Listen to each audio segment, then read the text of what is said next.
Sous le haut patronage du commandant Ismaël Sombier, ministre d'État, ministre de l'Agriculture, des Ressources animales et halieutiques, la société Faso-Cosam lance officiellement ses activités le jeudi 27 mars 2025 à partir de 9h à l'unité de transformation de lait du Sissin, ex-laiterie de Sissin, située dans l'arrondissement 6 de Ouagadougou. Créé le 23 décembre 2024 par l'État burkinabé, Faso-Cosam incarne une ambition nationale, celle de transformer le secteur laitier local afin de réduire la dépendance aux importations de produits laitiers et renforcer davantage l'autosuffisance alimentaire. Le lancement des activités de Faso-Cosam marque également la réouverture de l'unité de transformation de lait du Sissin. Au programme, visite des installations et du cadre rénové de l'unité, présentation des produits laitiers de Faso-Cosam et dégustation des produits laitiers. Éleveurs, transformateurs, consommateurs et acteurs de la filière lait, Faso-Cosam est votre société. Elle est créée pour vous, pour le Burkina Faso. Ensemble, engageons-nous pour ce bonne marche.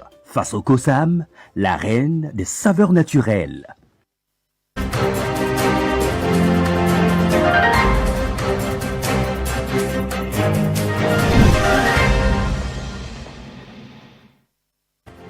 Bonsoir chers téléspectateurs, ravis de vous retrouver pour une nouvelle édition de votre journal sur Faso Green TV.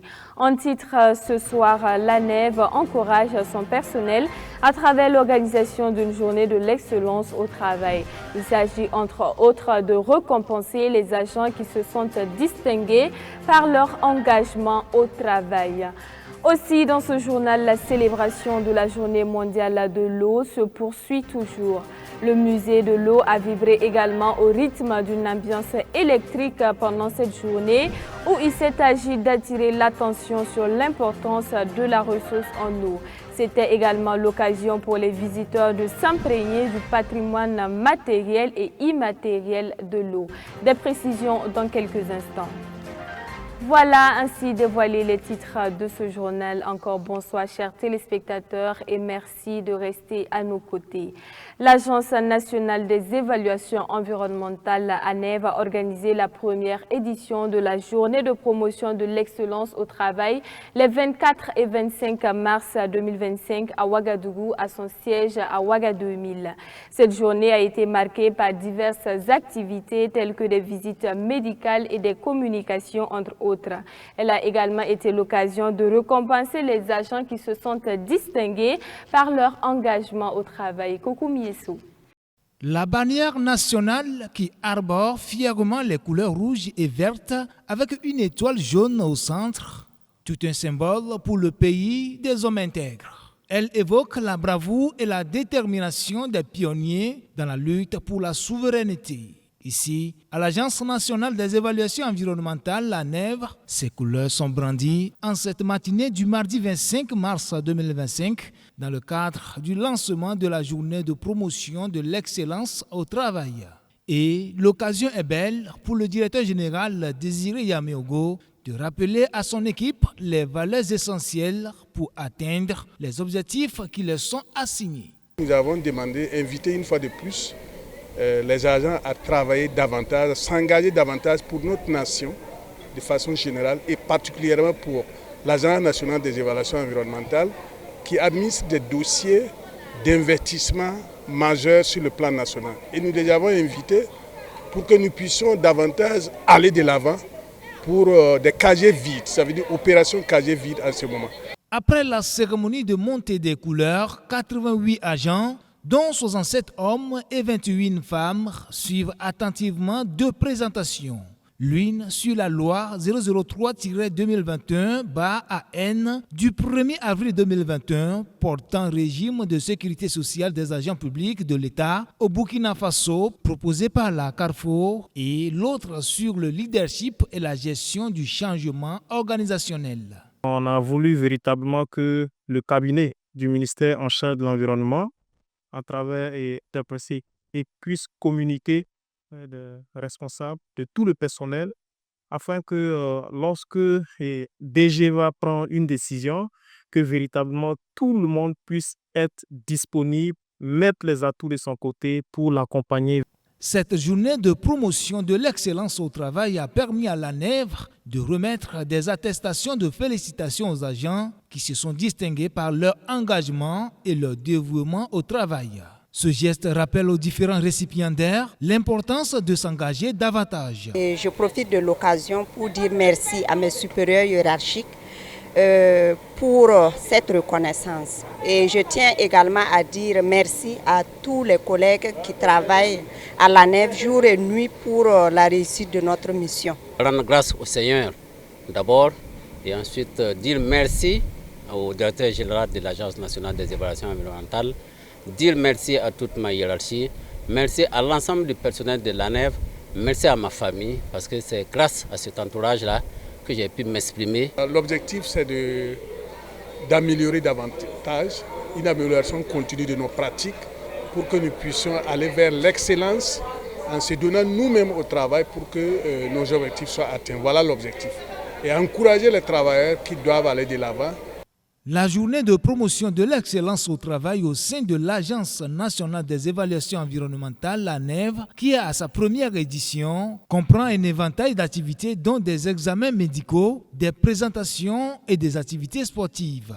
Cette journée, qui a débuté ce 24 mars, prendra fin le 27 mars 2025 à Bobo-Dioulasso avec un programme similaire à celui de Ouagadougou. La journée mondiale de l'eau est célébrée le 22 mars de chaque année et le musée de l'eau à Gampela dans la commune rurale de Samba a également sacrifié à la tradition en organisant une marche dénommée Marche Bleue. Chacun avec des ustensiles de l'eau en main ou sur la tête, chacun essaye de magnifier l'or bleu. C'était également le lieu de penser à l'enjeu crucial du moment, à savoir l'accès de l'eau à tous. Mamadou Soiré était sur les lieux, il vous raconte. C'est dans cette ambiance électrique que le musée de l'eau a célébré ce 22 mars 2025 la journée mondiale de l'eau. À travers cette marche dénommée Marche Bleue, c'est l'or bleu qui est magnifié dans toute sa diversité et ce à travers ces ustensiles de l'eau qui sont transportés par les uns et les autres.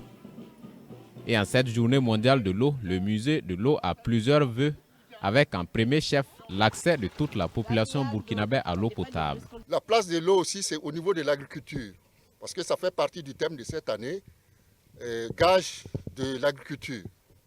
Donc on souhaite qu'il y ait beaucoup d'eau pour que les populations puissent vraiment se mettre au travail de l'agriculture. Ensuite, il y a la question de résilience. Nous souhaitons que de plus en plus le pays, de résilience climatique, nous souhaitons que le Burkina soit de plus en plus résilient sur le plan climatique, c'est-à-dire on va essayer de travailler à ce qu'il y ait beaucoup plus de sources d'eau, beaucoup d'arbres et moins de pollution dans les barrages parce que c'est extrêmement important. Le musée de l'eau tient à vous remercier, à dire à tout le monde que cette journée, elle est très importante pour nous. Nous sommes des porteurs d'eau, porteurs de vérité et c'est l'eau qui est la vérité.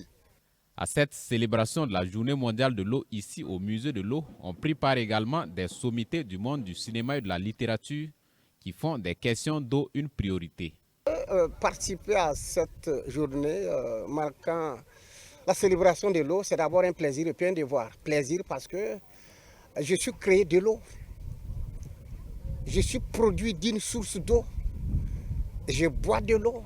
J'ai à ma main de l'eau. Je regarde l'eau.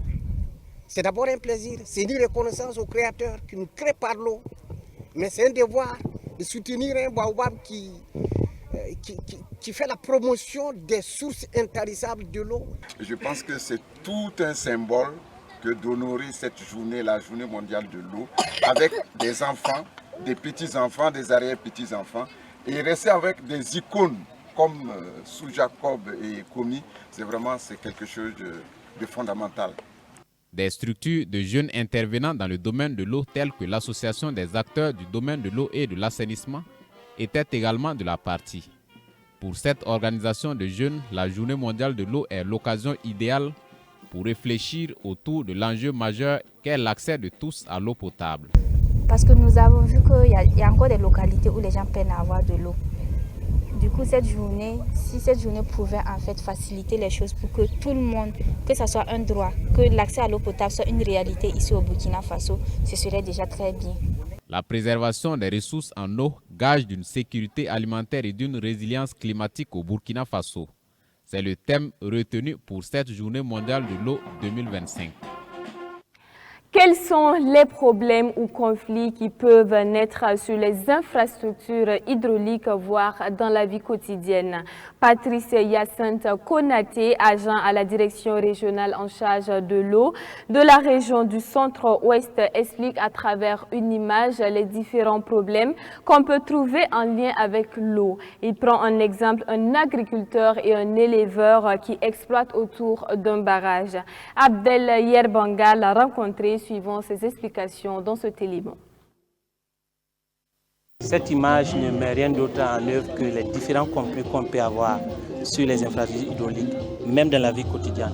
Ceci, par exemple, il s'agit de 2 ânes et les images en elles relatent tout ce qu'il y a. Ici, devant chaque âne se trouve de la paille. Mais comme ces 2 ânes sont liés par un corde, cette corde-là n'est rien d'autre que les liens que les gens autour d'un ouvrage de l'eau peuvent avoir. Les maraîchers, les éleveurs et les agriculteurs. Il y a un lien. Le lien en eux, c'est l'eau, la ressource en eau. Donc, si cet âne dit « je pars manger ici », celui dit « je pars manger ici », du coup, ils sont là en train de se tracter. Pendant des heures, ils sont là. Personne n'arrive à brouter la paille devant lui. En temps, on a l'impression que celui-là donne des coups de patte à l'autre. Tellement il est fâché. Aucun d'eux n'arrive à brouter. En temps, ils se sont posé la question alors. Qu'est-ce qui nous arrive? On a de la nourriture devant nous, mais on n'arrive pas à manger. Ce qui stipule quoi? Il y a la ressource en nous. Mais tant qu'il n'y a pas d'entente entre nous là, on va passer le temps à se quereller et on ne va pas pouvoir finir nos projets. En temps, ils se sont entendus. Bon, et si nous, on se mettait d'accord? Ils sont allés ensemble manger la paille devant l'autre. Et ensuite, ils sont allés devant l'autre, manger l'autre paille. Qu'est-ce que cela stipule encore? Une fois de plus, ça nous interpelle. Tous, quand on s'entend, on peut mener à bien tous nos projets. Voilà, ils se sont entendus. Lui, par exemple, il était agriculteur, il a pu faire germer tous ses vivres et c'est arrivé à maturation. Celui qui était éleveur aussi, comme il s'est entendu avec l'agriculteur, son bétail aussi a pu bien s'abreuver jusqu'à ce qu'il prolifie son cheptel. Donc, en quelque sorte, c'est pour mettre en œuvre les différents conflits qu'on peut avoir autour d'une retenue d'eau dans la vie courante en général.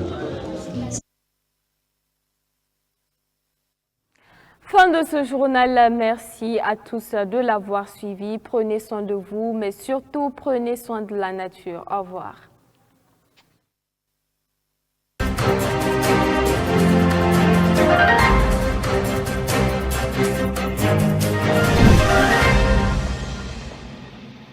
Sous le haut patronage du commandant Ismaël Sombier, ministre d'État, ministre de l'Agriculture, des Ressources animales et halieutiques, la société Faso-Kosam lance officiellement ses activités le jeudi 27 mars 2025 à partir de 9h à l'unité de transformation de lait du Sissin, ex-laiterie de Sissin, située dans l'arrondissement 6 de Ouagadougou. Créé le 23 décembre 2024 par l'État burkinabé, Faso-Kosam incarne une ambition nationale, celle de transformer le secteur laitier local afin de réduire la dépendance aux importations de produits laitiers et renforcer davantage l'autosuffisance alimentaire. Le lancement des activités de Faso-Kosam marque également la réouverture de l'unité de transformation de lait du Sissin. Au programme, visite des installations et du cadre rénové de l'unité, présentation des produits laitiers de Faso-Kosam et dégustation des produits laitiers. Éleveurs, transformateurs, consommateurs et acteurs de la filière lait, Faso-Kosam est votre société. Elle est créée pour vous, pour le Burkina Faso. Ensemble, engageons-nous pour cette bonne marche.